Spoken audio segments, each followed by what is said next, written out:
Las Naciones Unidas se enfrentan a la reforma más profunda de su historia. La Carta Fundacional, que fue firmada en San Francisco en 1945, marcaba unos objetivos aún vigentes: evitar las guerras, luchar contra las enfermedades, erradicar la pobreza.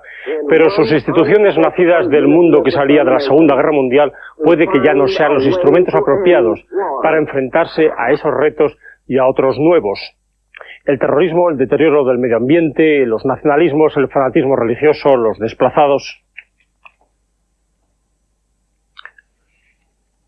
Hola, saludos. Este miércoles 14 de septiembre a las 9 de la mañana, hora de Nueva York, más de 170 dirigentes de todo el mundo participan en la Asamblea General de las Naciones Unidas, que cumplen este mes 60 años de historia. Va a presidir la Asamblea Yan Ping, de Gabón, pero realmente todas las miradas van a estar puestas en este otro hombre, también de origen africano, Kofi Annan, secretario general de la ONU desde el 1 de enero de 1997. Nacido en Kumasi, en Ghana, el 8 de abril de 1938, tiene por tanto 67 años. Trabaja para Naciones Unidas desde los años 60. Está casado, es padre de 3 hijos, es Premio Nobel de la Paz. Su mandato terminará el 31 de diciembre de 2006. Kofi Annan está en el ojo del huracán. Su papel en estos últimos 8 años tiene detractores y admiradores. Hablaremos de él y del proyecto de reformas profundas que ha impulsado y que quiere sacar adelante esta misma semana. Y lo vamos a hacer con el profesor Juan Carlos Pereira, catedrático de Historia Contemporánea de la Universidad Complutense. Gracias por acompañarnos, profesor. Queremos con usted que nos ayude a estudiar este paquete amplio, ambicioso de las reformas a las que se enfrenta la ONU. La Asamblea General de Naciones Unidas es cada año un repaso a la situación del mundo. Esta vez, coincidiendo con el 60º aniversario de su fundación, reúne a 191 países y se enfrenta a 2 temas capitales. Esta reforma de sus instituciones, la más importante, dicen, emprendida hasta ahora, y el cumplimiento de los llamados objetivos del milenio contra la pobreza, el hambre y las enfermedades. Profesor Pereira, lo primero es hablar de la validez de la ONU. ¿Sigue siendo un instrumento válido hoy para enfrentarse a los problemas ya del siglo XXI? Pues cuando hablamos de la ONU siempre yo creo que tenemos que hacer 2 planteamientos, ¿no?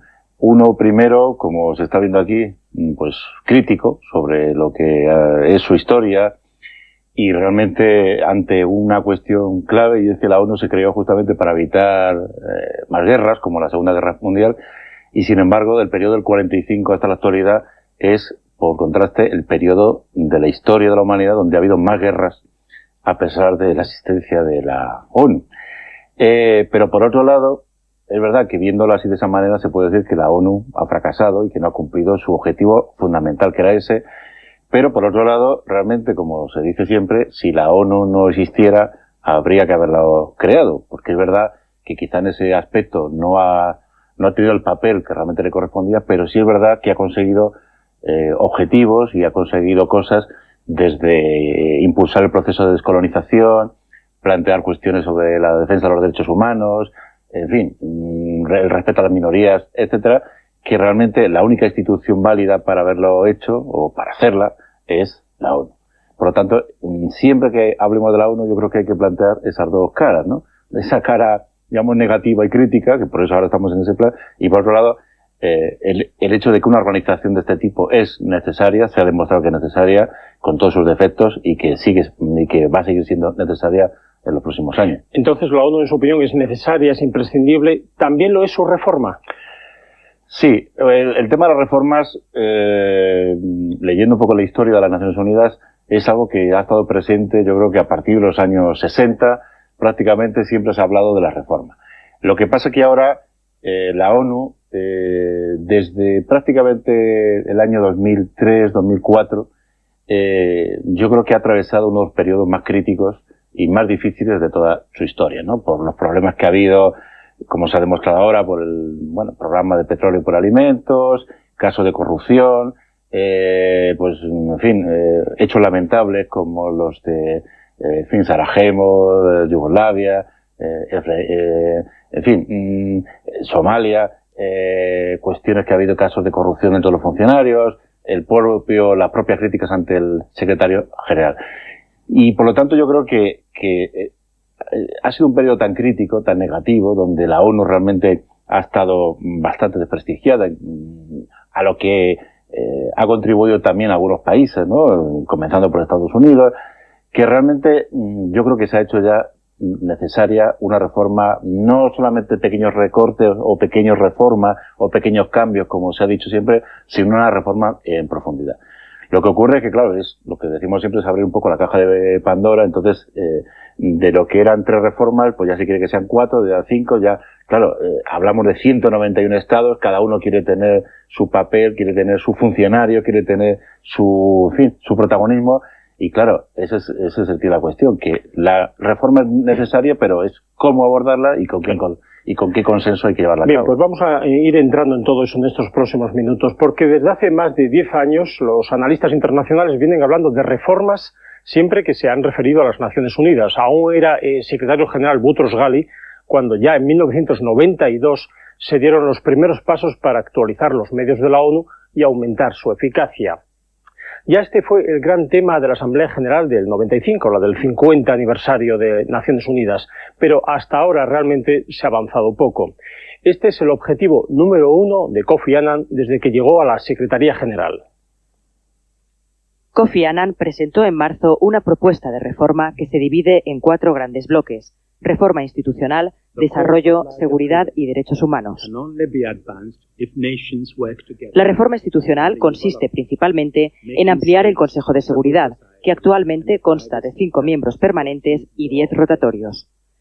Según Annan, este órgano debería pasar a tener de 15 a 24 miembros, incremento sobre el que muchos países han mostrado claramente sus divergencias. Estados Unidos acepta solamente 3 nuevos miembros rotatorios. Sin embargo, Brasil, Japón, India y Alemania aspiran a obtener un puesto en el Consejo. Otra propuesta que afecta a la estructura de la ONU es la creación de un Consejo de Derechos Humanos que sustituya a la Comisión de Ginebra, medida que aprueba la mayoría de los países, aunque con escepticismo.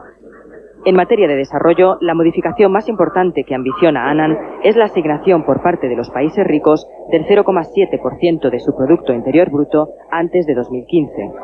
Además, su reforma contempla la financiación del Foro Mundial para la Lucha contra el SIDA y otras enfermedades como la tuberculosis y la malaria, y la condonación de la deuda externa de los países más pobres. En el terreno de la seguridad, los Estados deberían comprometerse a poner en marcha una estrategia contra el terrorismo que incluya una definición del mismo. El proyecto también propone avanzar en materia de desarme y no proliferación de armas nucleares, otro de los asuntos más espinosos. Por último, las modificaciones en materia de derechos humanos consisten en crear normas más rigurosas para protegerlos mejor. Casi todos los países aprueban el refuerzo de estos derechos, a pesar de que Estados Unidos sigue sin reconocer al Tribunal Penal Internacional, uno de los 6 órganos principales en que se estructura la ONU. Esta es sin duda una reforma más que ambiciosa, teniendo en cuenta las diferentes posturas de los 191 países que forman Naciones Unidas y que son muy difíciles de conciliar. En agosto de 2005, Estados Unidos presentó 750 enmiendas al plan expuesto por Kofi Annan. Pero no es el único país que plantea reticencias al proyecto de reforma. India, Pakistán y Egipto también se muestran reacios a la propuesta del secretario general. Pese a las dificultades que entraña la puesta en marcha de este plan, los países integrantes de Naciones Unidas han emprendido una marcha contra el reloj para que la gran reforma no quede en papel mojado y para que esta organización de estados logre escapar de la parálisis en que se halla sumida. Profesor Juan Carlos Pereira, el Consejo de Seguridad, su reforma. Hay países que reclaman un puesto como miembro permanente debido a su actual importancia en el mundo ya del siglo XXI, muy distinto del de hace 60 años. ¿Es quizá la reforma del Consejo de Seguridad el punto más controvertido de esta reforma que propone Kofi Annan? Pues yo creo que sí, sobre todo porque, diríamos, ese es el centro de poder y el principal organismo de toma de decisiones, sin ninguna duda. Y claro, al ser el centro del poder es el lugar al que ambicionan estar otros países, porque realmente ahí es donde uno adquiere protagonismo, uno adquiere influencia. Pero claro, el problema es que el Consejo de Seguridad, que es una institución necesaria, se crea de tal forma en el año 45 con 51 estados, que hoy con 191 estados pues no responde realmente a lo que es la realidad internacional.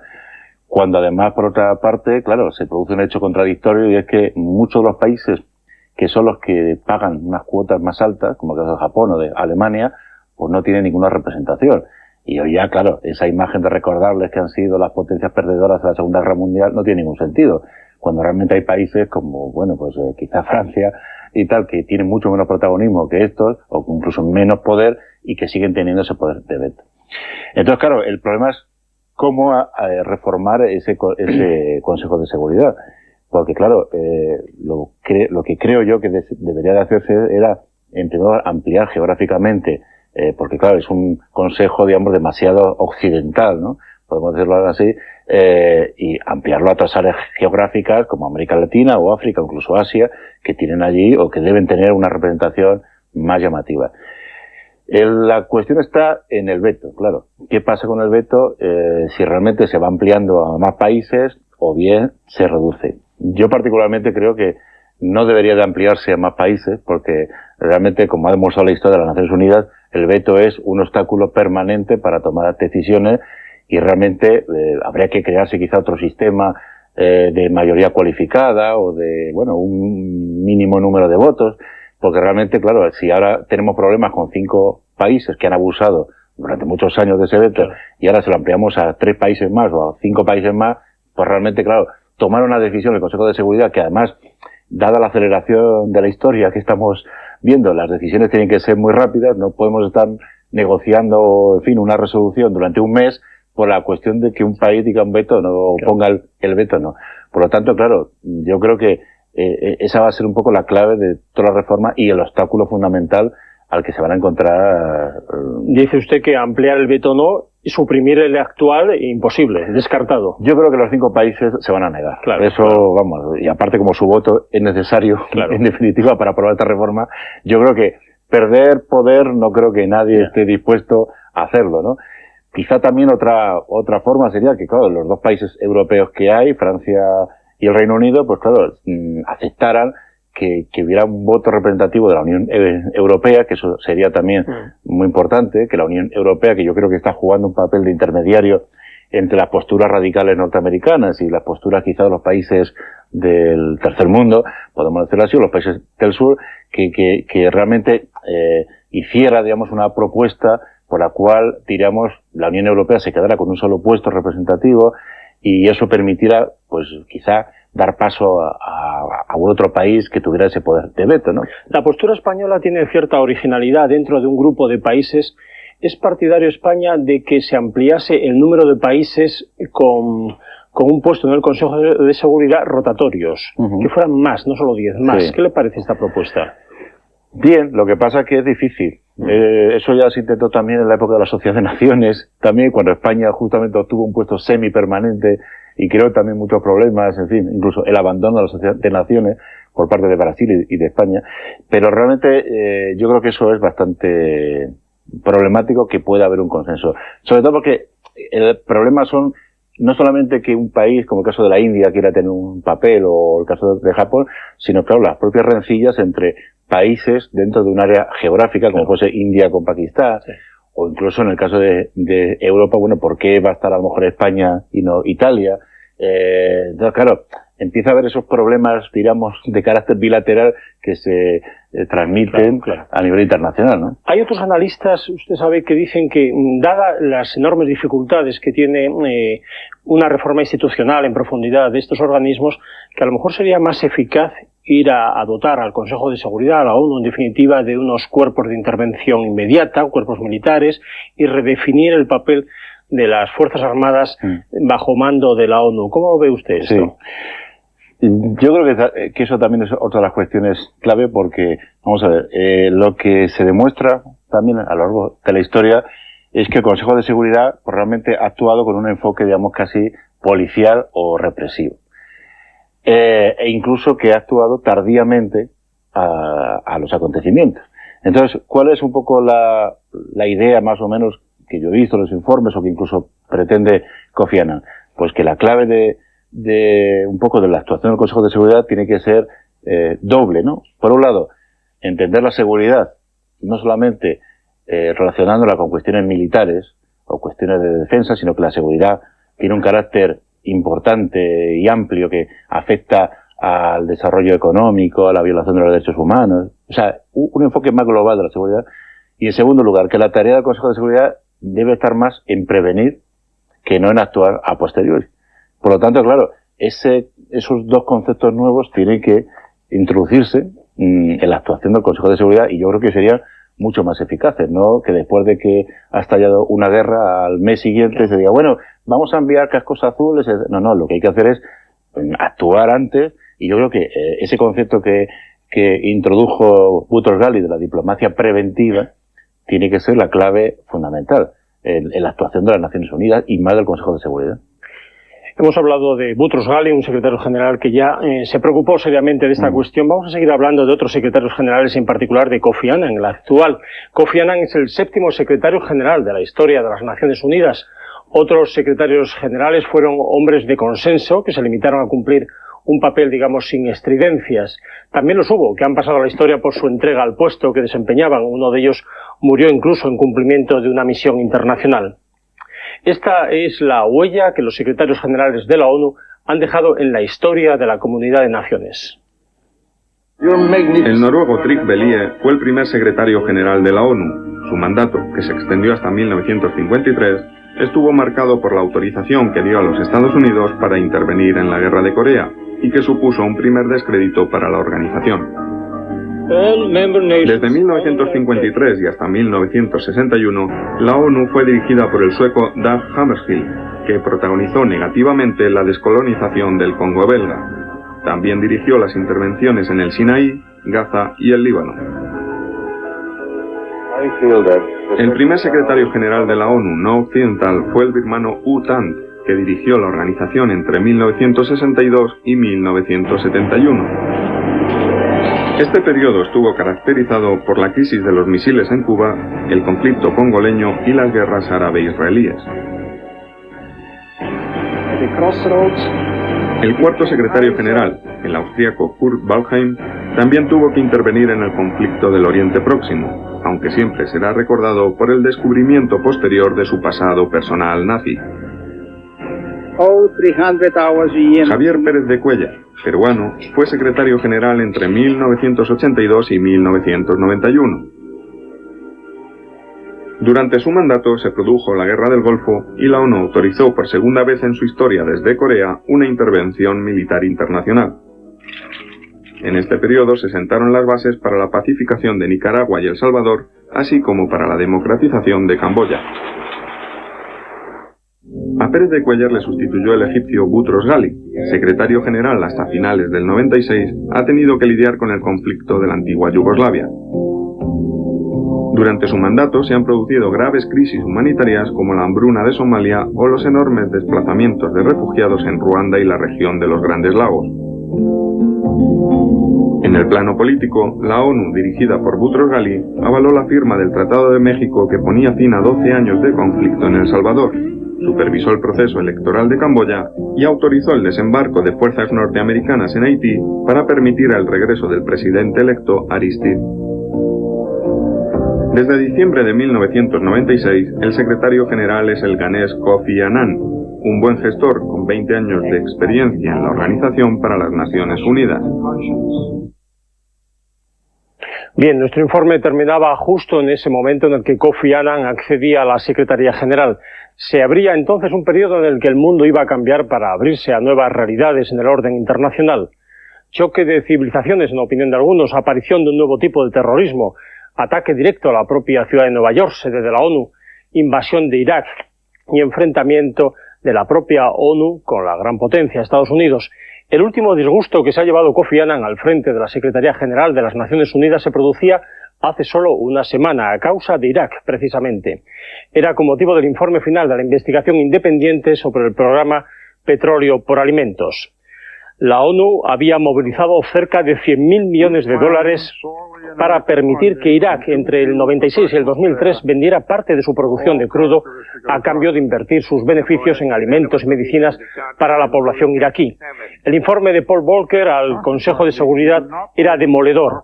Hablaba de mala gestión y de corrupción dentro y fuera de la ONU. Paul Volcker señalaba que tanto el Consejo de Seguridad como el propio secretario general no habían vigilado el cumplimiento del programa y habían permitido por negligencia que el régimen de Hussein se beneficiara de hasta 10.200 millones de dólares. Kofi Annan dijo sentirse realmente avergonzado. A pesar de eso, Kofi Annan ya ha dicho que no va a dimitir, y eso que hasta su hijo Kojo está implicado en la contratación ilegal de algunas partidas. Profesor Pereira, Kofi Annan tiene dañada su imagen. ¿Cree usted que se va a recuperar, que tiene tiempo en este último año de mandato para recuperar su prestigio? Pues yo creo que va a ser complicado que lo recupere, pero también quiero decir que, claro, ahora estamos, en fin, identificando a Kofi Annan como, bueno, un caso, diríamos, llamativo de secretario general involucrado en temas de corrupción y, en fin, y en problemas internos, pero realmente esta también es una tónica general de la historia de las Naciones Unidas. Recientemente se ha publicado un libro de Frattini sobre la ONU, Historia de una corrupción, y realmente, claro, uno lo lee y se queda un poco, bueno, estremecido, ¿no?, de cómo los diferentes secretarios generales pues han ido tapando casos de corrupción, se han visto involucrados en, bueno, en ciertos amiguismos, en fin, han tapado cosas oscuras que ha habido en la historia de las Naciones Unidas. ¿Qué ha ocurrido ahora? Pues que realmente que en este proceso de reforma y en este proceso de cambio, que quizá Kofi Annan, como lo conoce muy bien porque es un funcionario de las Naciones Unidas, ha querido ir, digamos, un paso más allá quizá que otros secretarios, y ahí hay que reconocer, claro, que Estados Unidos, pues, en fin, que siempre ha sido un país clave a la hora de elegir o a la hora de boicotear secretario general, como le pasó al secretario general Boutros Ghali, en el cual Estados Unidos puso el veto sin ningún tipo de discusión y dijo que este personaje tenía que desaparecer rápidamente.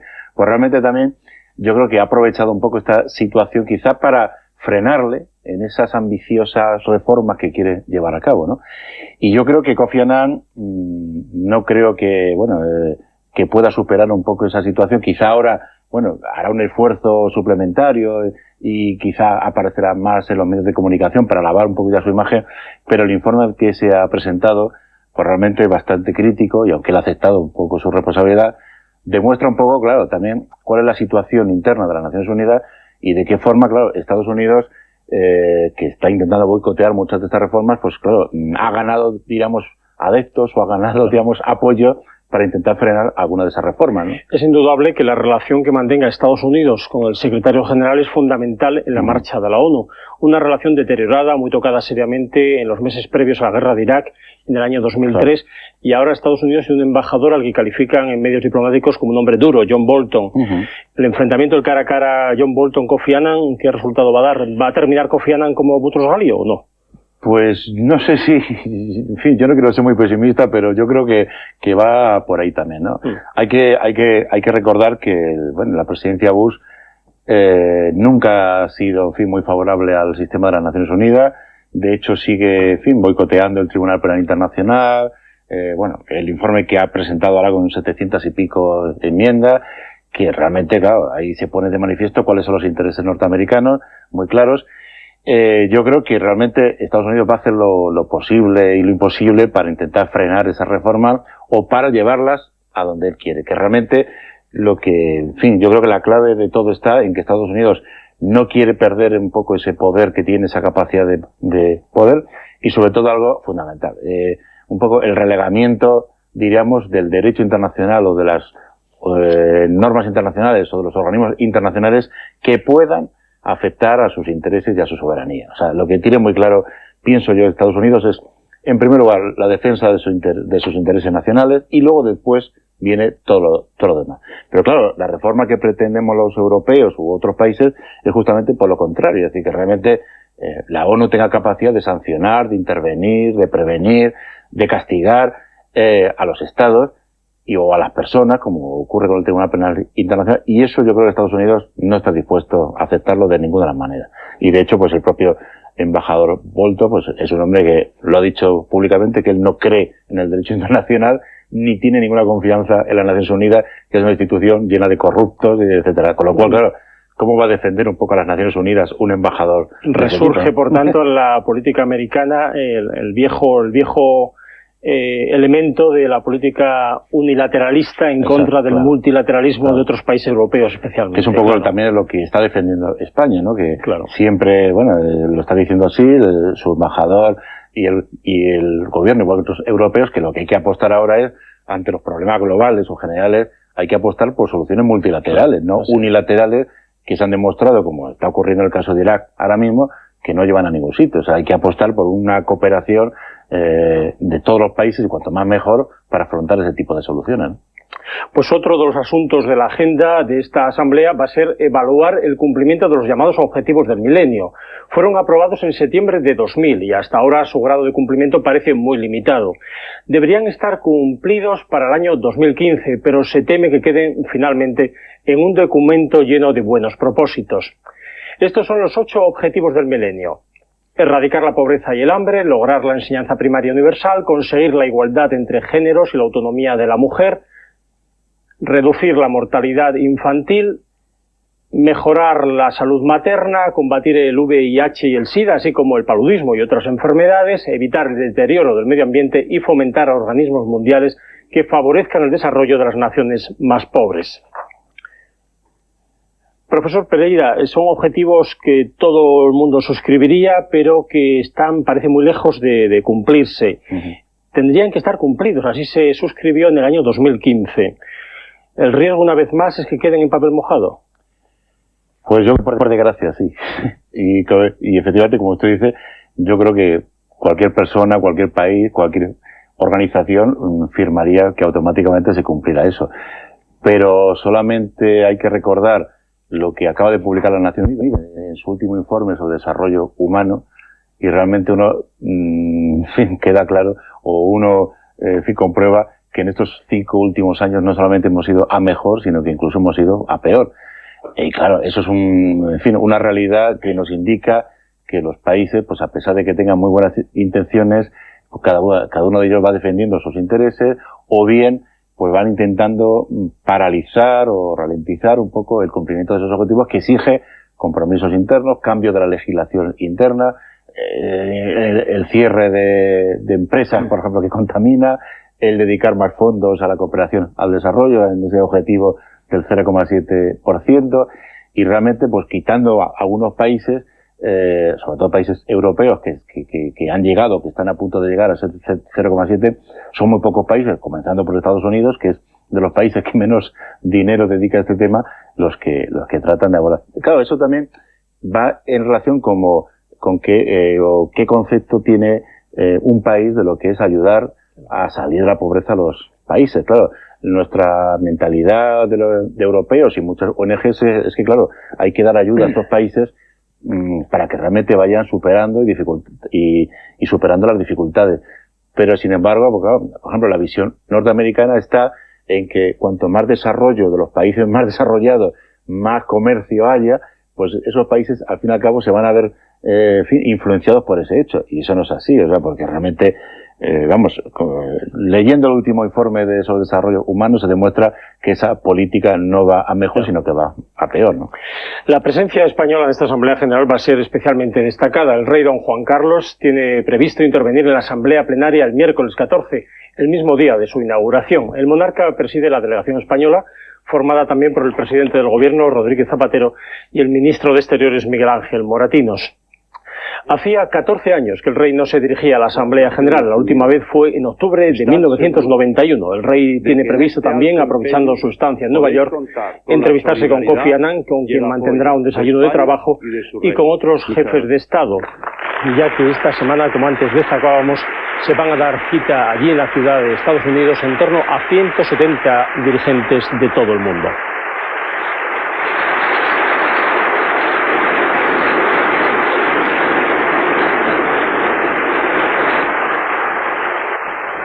Bien, pues estos son los datos de la gran cita internacional de esta semana, la Asamblea General de las Naciones Unidas, que este miércoles se abre en Nueva York.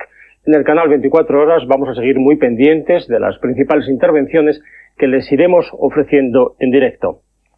Gracias, profesor Juan Carlos Pereira, catedrático de Historia Universal de la Universidad Complutense de Madrid, por ayudarnos a comprender los contenidos, los datos fundamentales de esta trascendental cita de la comunidad internacional. Muy bien, pues muchas gracias a usted. Y a ustedes también, señores, gracias por estar con nosotros y acompañarnos durante esta emisión aquí en el canal 24 Horas y en el canal internacional de Televisión Española.